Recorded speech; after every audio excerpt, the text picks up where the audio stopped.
America, sweet America.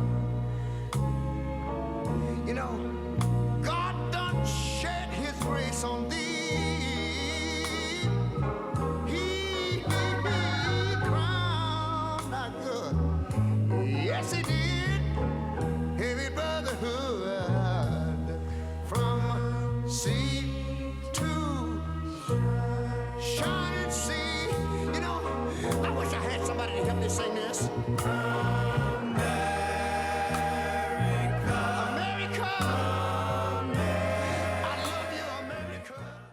Hello, I'm Rick Pendleton, and welcome to Politics and Psychology. Today we will discuss if political ideologies are negatively influencing modern psychotherapy, and whether those ideologies create a stigma for clients with conservative values. If that's true, how does it affect a therapist's interactions with their clients? Well, we're going to explore the ideas of classical modern therapy compared and contrasted those of critical social justice today. Participants will learn about the political stigma surrounding therapy in the context of personal political views. Participants will learn a variety of views regarding psychotherapy. Participants will learn how to assess critical social justice theory and the pros and cons of using it. Participants will discuss the need for political diversity in the field of psychotherapy. So let's start with a loose definition of what it means to have conservative and liberal values.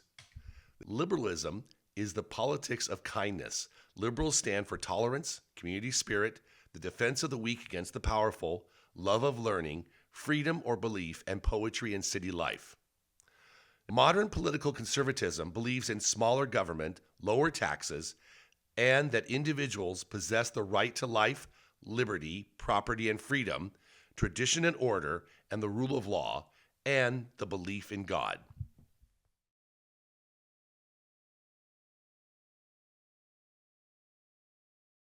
So there are roughly 130 million married couples in America today, and 30% of those households contain a mismatched partisan pair. A third of those are Democrats married to Republicans. That is approximately 43.5 million people. We will start with a case study based on a real couple, Frankie and Jyoti. This is the same couple from the first lesson plan we watched, but we'll add a little more information to the case. Once upon a time, there was a man, Frankie from New Jersey. Frankie married his high school sweetheart, Jyoti, and the two of them had a wonderful, loving marriage.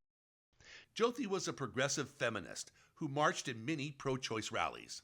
And Frankie was a lifelong Democrat who voted for President Barack Obama twice, but during Obama's second term, Frankie became disillusioned by the lack of hope and change. In 2016, Frankie did not vote for Hillary Clinton. Frankie voted for Donald Trump. Jyoti was shocked, then angry, then furious. The once happily married couple now fought all the time. Political polarization had poisoned their relationship. Jyoti believed that their marriage could be saved by going to couples counseling, but Frankie would not go because he believed that the therapist would be a liberal who would criticize and demonize him for his new conservative political values. When Jyoti asked him how could he possibly know that their therapist would be liberal, Frankie replied that almost all colleges are filled with leftists and progressives, and they produce liberal therapists. Does modern therapy have a political stigma for those with conservative values? So this is the question we're going to explore today. Does psychotherapy have a political stigma for people with conservative values? Let's start with defining our terms, what political stigma means. Stigma is a metaphorical mark of shame society often assigns to people with certain traits. When stigma spreads unchecked, it can affect anything from personal safety to the quality of your medical care. According to Wittman, the meaning of political stigma, I define it as a situation in which individuals perceive there are social norms against a political preference. So is the fear of political stigma affecting Frankie's mental health? And are there millions of Frankies across America?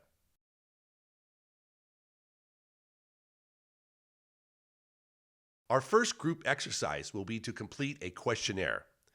You were given a packet for this course when you arrived at check-in today. Please go to Appendix A. There are 24 questions.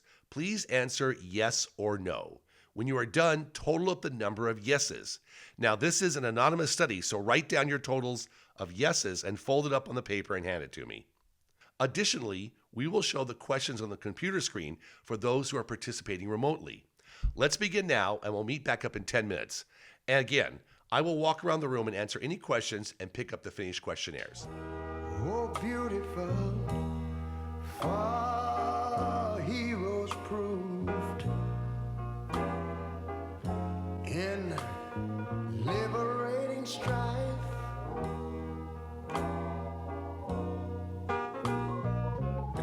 Who more than self their country loved,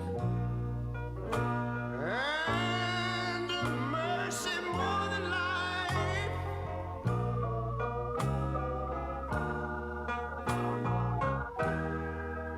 America, America, make God thy gold refined, till all success be nobleness, and ever again divine. And you know, when I was in school, we used to sing it something like this. Listen here. Oh, beautiful, far spacious skies, far amber waves of grain,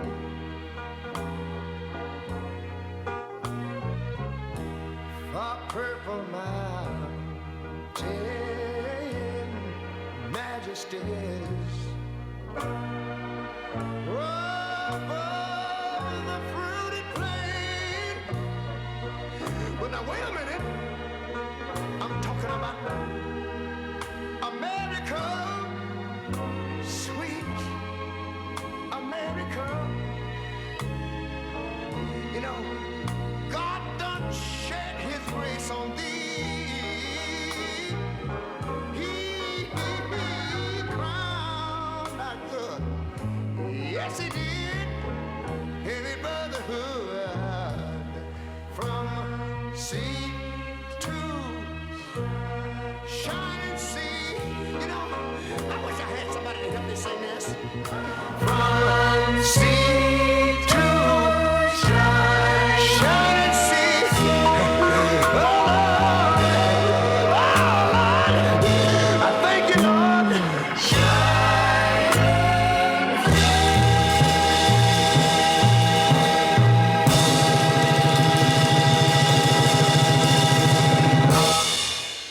So let's start back up again. The questionnaire you just completed was actually the blind spot bias test.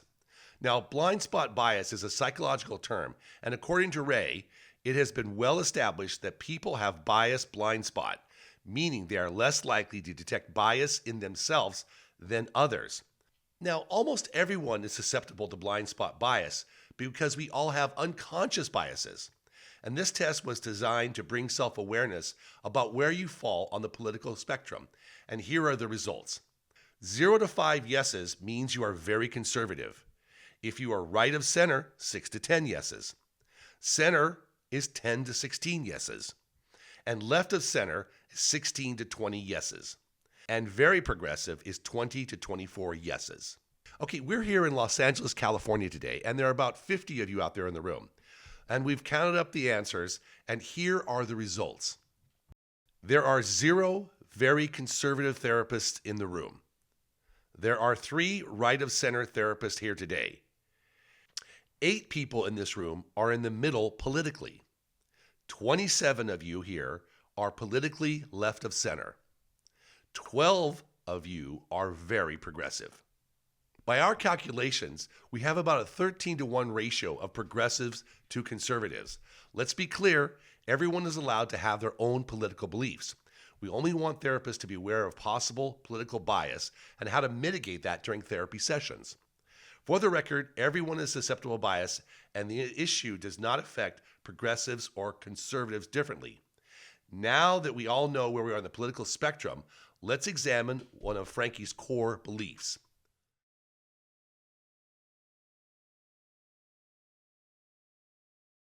So, do a majority of therapists and counselors have liberal views? In 2012, Professor Jonathan Haidt addressed a large group of social psychology professors and college students at the Society for Personality and Social Psychology. Haidt asked the crowd of about 1,000 attendees to raise their hands to show their political orientation. Who was liberal, he asked. Almost everyone in the room raised their hands. When Haidt asked the same question to the crowd, only 3 hands stood up, so only 3 conservatives in a crowd of 1,000 people. According to Duarte, in psychology, the imbalance is about 84% identify as liberal, whereas only 8% identify as conservative. A study by Inbar and Lammers suggested that the field of social psychology, there was a 14-to-1 ratio of Democrats to Republicans. Okay, from the studies we just reviewed, we can see that the majority of therapists are liberal. And that pretty much matches the results we found in this room, that most of the people in this room are left-leaning.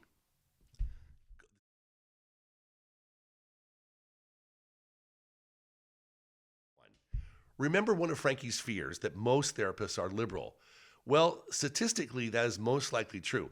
But what Frankie probably doesn't know is that therapists and counselors undergo rigorous training to be objective and are educated about transference and countertransference. Additionally, to limit bias and discrimination, the American Psychological Association Code of Ethics states, Principle D, psychologists recognize that fairness and justice is entitled to all persons to access to and benefit from the contributions of psychology. APA Code of Ethics 3.01 states, in their work-related activities, psychologists do not engage in unfair discrimination based on age, gender identity, race, ethnicity, culture, natural origin, religion, sexual orientation, disability, socioeconomic status, or any bias prescribed by law. However, the relationship to therapist and client is a two-way street. And how does political discrimination relate to accepting or rejecting clients? If a therapist does not take on a client with opposing political views, is that a subtle form of discrimination?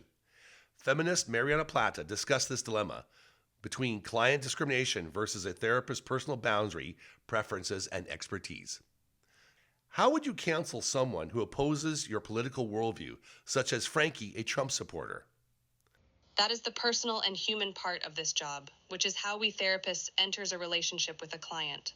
One must consider whether we can provide unconditional acceptance to this person. I also think that it's very personal in terms of boundaries because at the end of the day, it might also compromise the therapist because we are human too. It's different to discriminate and say, oh, I'm not going to see men, or I'm not going to see younger people, or I'm not going to see people who are in the LGBTQ community. That would be discrimination. However, being able to accept that I may not be the best therapist for the growth facilitating process of a client is also an important consideration.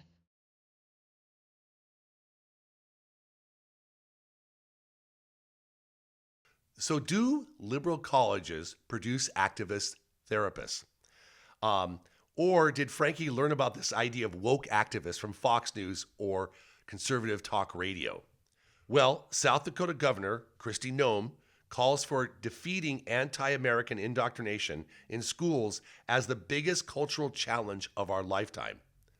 But at the same time, Article 9, Section 9 of the California State Constitution states that the university shall be entirely independent of all political or sectarian influence and kept free from it.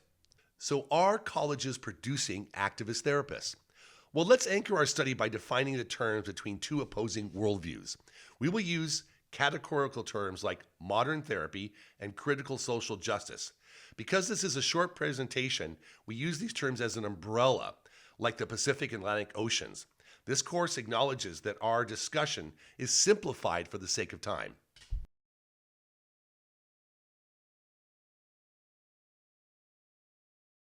Western-based modern therapy aims, as Shakespeare penned, to know thyself. Psychology has an internal versus external focus, and the discussion of where responsibility lies is essential. Do our clients have some autonomy and ability to influence things in their life? The therapist's job is to help guide the clients towards improving their ability to function, have healthy relationships, take personal responsibility for their actions, and address unconscious patterns of thinking that are causing them distress. Psychotherapy draws on the expertise of eminent clinicians from a range of theoretical orientations, including psychodynamic, humanistic, behavioral, cognitive, philosophical, family, and group therapy.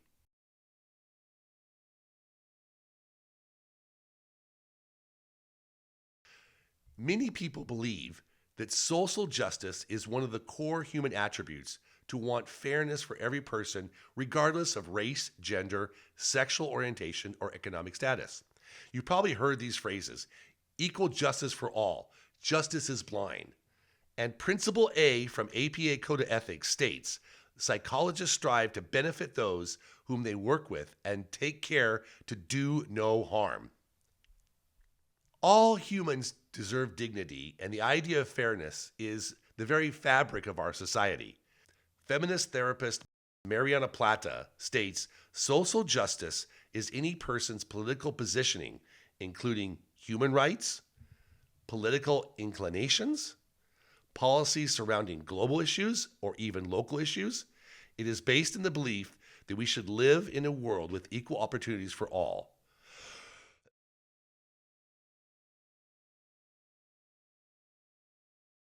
Critical social justice is hard to define because it involves many postmodernist theories and a myriad of scholars. Additionally, CSJ is rapidly evolving. For example, 5 years ago, we would use the word cultural competence, but today we now use the word cultural humility. For this course, the term critical social justice serves as an umbrella term. CSJ's goal is to uncover the systems of power that are believed to structure society. CSJ is characterized by activism that aims to find problems, dismantle societal norms, and center the marginalized. Critical social justice has a long history in academia. However, in the last 5 years, political events such as the death of George Floyd, Black Lives Matter, and diversity, equity, and inclusion have resulted in a considerable groundswell of these ideologies being injected into college curriculums and counseling sessions. Like Marxist ideology, critical social justice sees the world in two binary groups, the oppressors versus the oppressed. This worldview measures every interaction through the lens of privilege, power, and oppression. Much of CSJ's work is focused on addressing past and current inequalities. And here are some of the concepts or terms you may have heard in the media that fall under the critical social justice umbrella. Addressing historical wrongs done to people of color and marginalized communities. Ending racism and promoting anti-racism. Fighting racial inequality. Addressing LGBTQ plus discrimination and equity. Decolonization. Indigenous peoples' rights. Addressing white supremacy. Diversity, equity, and inclusion. Equity over equality. And this list is far from complete. One key benefit of critical social justice is validating people's lived experiences, allowing them to see the world through their own eyes. And according to Collins, using critical social justice concepts can make therapy more inclusive and effective for clients from marginalized communities, specifically those facing systematic oppression. But what are the possible downsides from using critical social justice in counseling or therapy sessions? One of the most significant downsides is the loss of individual identity to a collective group identity. The focus on we instead of I can lead to a loss of focus on inner struggles to focusing on external struggles. CSJ is an ideology that boils everything down to systematic discrimination. There cannot be any other explanations for inequality. CSJ's use of generalizations that may slot people into binary stereotypes, such as white or non-white, heterosexual or queer. CRT focuses on the idea that lived experience as the only truth that matters, thus making it hard for therapists to challenge their clients.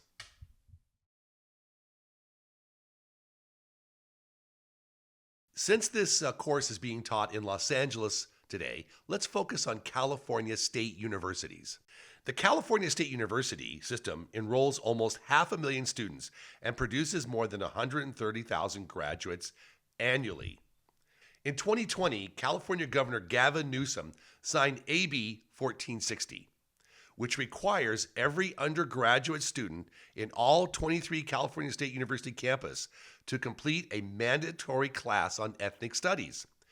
But this class also includes intersectional issues of race, gender, and sexual identity. What is problematic is that if you're a student with opposing political opinions, you cannot avoid this class, which some might consider indoctrination. The California Association of Scholars commissioned a new study on the corrupting effect of political activism in the University of California.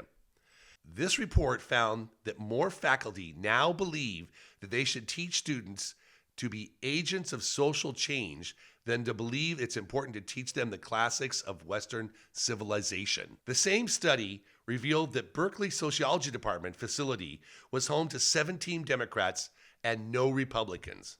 Additionally, there has been a profound transformation of the college curriculum. None of the 9 general campuses in the UC system requires studies of U.S. history, and none requires the study of Western civilization studies. Increasingly, evidence indicates that colleges are promoting a social justice agenda, but is that affecting the profession of psychotherapy?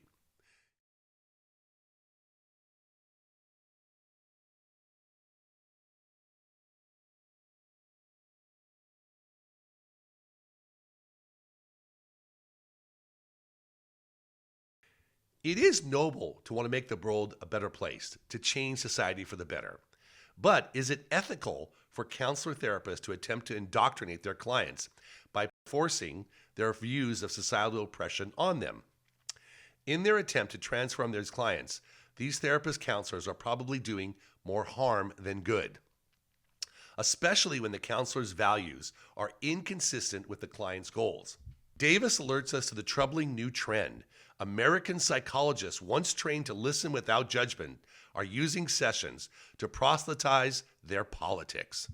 Okay, there is mounting evidence that some clients are describing poor care from therapists who impose their agenda on them, promoting a version of feminism, anti-racism, or sloppy gender care that made the client's marriage or mental health care worse. Some argue that focusing on social justice activism encourages the very habits that psychotherapy seeks to undo. Here are 3 examples of critical social justice compared to evidence-based therapy on emotions and reason. This is the social justice approach. Feelings are reality. If a member of a traditionally oppressed tribe, someone female, queer, disabled, or black, for example, feels violated, they have been violated. If they feel unsafe, they must be protective. If a member of a traditional powerful tribe feels guilty, they should own it. We shouldn't question another person's feelings if they are from a traditionally opposed tribe. This is what evidence-based therapy suggests. I am not my feelings. My feelings are one indicator of what is real and important and are worthy of attention, but they can be wrong or simply out of proportion. The social justice approach states all interactions are competitions for power. Our injuries and anger and the collective guilt of other people are at the center of our power in relation to tribes that have hurt us. I am much more than my scars and wounds. I can recognize the weight and severity of past injuries, even serious traumas, and still center my power in my strengths and my accomplishments. Critical social justice in many ways undermines the goals of modern psychotherapy. because it teaches clients that everything boils down to systemic discrimination and victimhood by external forces. In contrast, therapy teaches the client to have autonomy, agency, and self-responsibility. Viktor Frankl posed a very important theory. Everything can be taken from a man, but one thing, the last of the human freedoms, to choose one's attitude in any given set of circumstance, to choose one's own way. To better understand Frankie's therapy phobia, we went to the real Frankie and we role-played out a therapy session with him. And we had him write down what he thought the worst case scenario would be for his therapy session. Remember, this is Frankie's point of view. This is not a factual study. Because perceived stigma happens when you believe, rightly or wrongly, the people around you or society as a whole would judge you negatively for certain traits. That certain trait is that Frankie is a Trump supporter, and Frankie believes a liberal activist therapist would criticize and demonize him.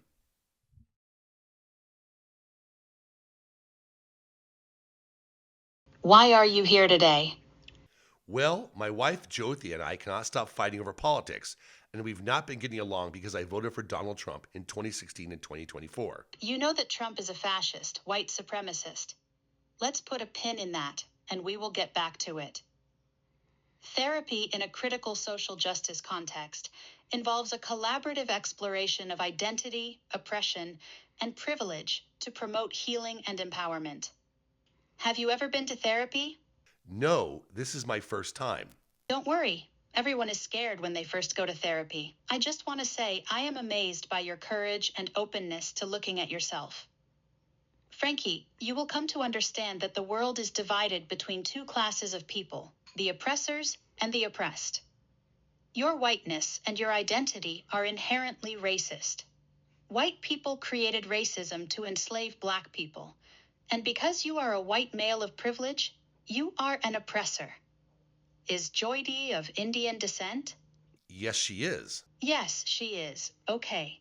As we work together, when you look deep inside yourself, we will find white supremacy. White supremacy is the idea that white-skinned people like yourself are more valuable and should hold more power than people with darker skin, like your wife. Your wife is a woman of color, and she is dealing with generational systemic trauma. Women have been oppressed throughout time by toxic masculinity. You must listen and relate to wife's voice to change that power imbalance, to hear her lived experiences without interrupting her or judging her. I don't see Jyoti as a brown person. Don't we live in a colorblind society? Well, you are a Trump supporter, and like most white people, you are unaware of your unconscious bias and racism. We are going to work on that. We are also going to work on recognizing how Western European values were responsible for committing genocide on indigenous peoples of the Americas and Africa. European models of therapy focus on the individual and neglect the collaborative and inclusive nature of indigenous healing practices. Here, we are going to start to understand the collective and decolonize you. I want to give you a book to read by Robin DiAngelo called White Fragility. Good job. I will see you next week. Again, this is only one person's belief, but should we as therapists consider that Frankie's perceived stigma is also shared by millions of conservative Republicans across the country? According to Davis, they are training people who would not be able to see half the population as human beings who need compassionate treatment. And that is food for thought.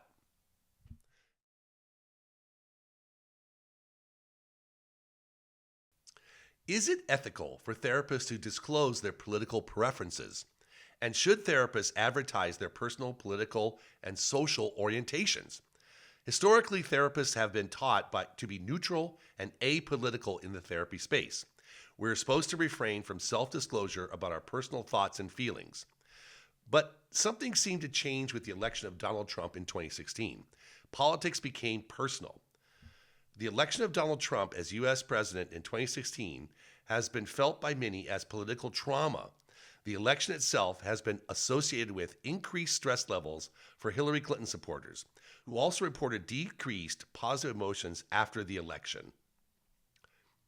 A poll conducted in 2018 by Branded Research found that 61% of more than 8,000 therapy patients surveyed said it was very or somewhat important that they and their therapist share the same political values. Many clients are seeking a therapist who openly shares their political values and advocates for social justice with an all or nothing, either with us or against us mindset. When we are discussing politics, we are too often discussing matters of oppression and discrimination. Therapists can either be complicit with, active agents of, or actively resist to these harmful dynamics. Feminist therapist Mariana Plata answered this question: should a therapist advertise their political beliefs? And this is what Mariana Plata said. Yes, I think the need to specialize as a therapist mirrors the world we live in. And I think that I always hear older people say stuff like, there didn't used to be this many gays, or there didn't used to be this many LGBT plus. And I'm saying they've always been here. But the only difference is that they didn't have a space and have words to define who they were. And now they're not afraid to show up because we live in a society that's hopefully moving towards a place where it's weird if you discriminate. So I think yes, and I also think the therapy is a reflection of our generation.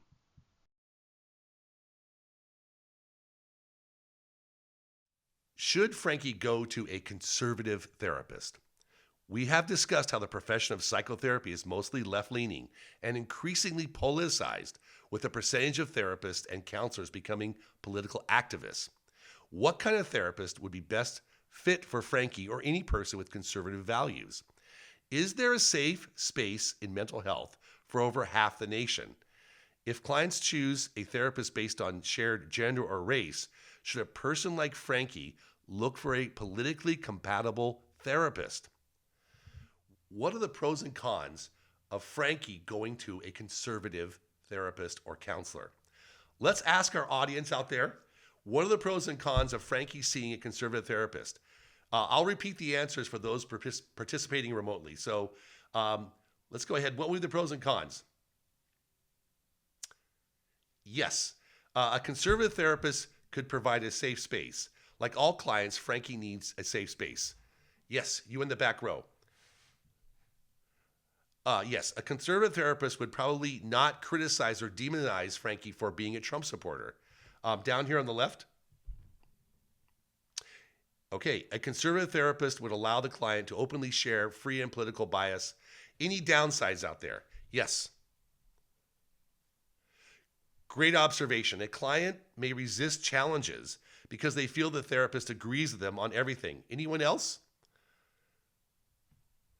Oh, yes. A conservative therapist can take referrals from all you guys out there.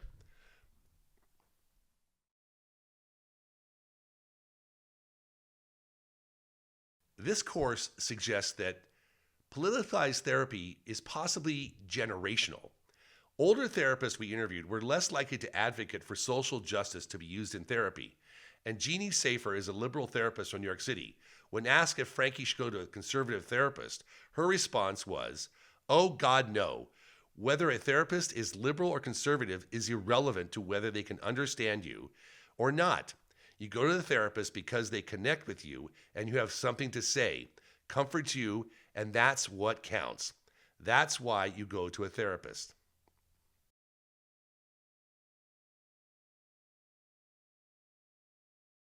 Thanks for participating in today's lecture on politics and psychology. This has been a 4-part series that has covered many skills necessary to manage political polarization in your therapy practice. This class is intended to challenge a therapist to choose the best approach for each of their clients.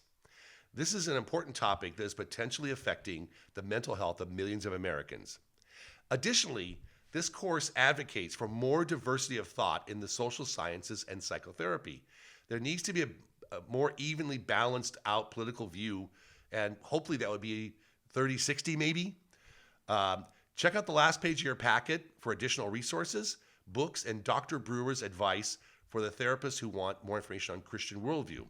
If you're interested in today's subject matter, check out Cynical Therapies, Perspectives on Anti-Therapeutic Nature of Critical Social Justice by Dr. Val Thomas. I'll be around for the next 10 minutes if you have any questions, and have a great day.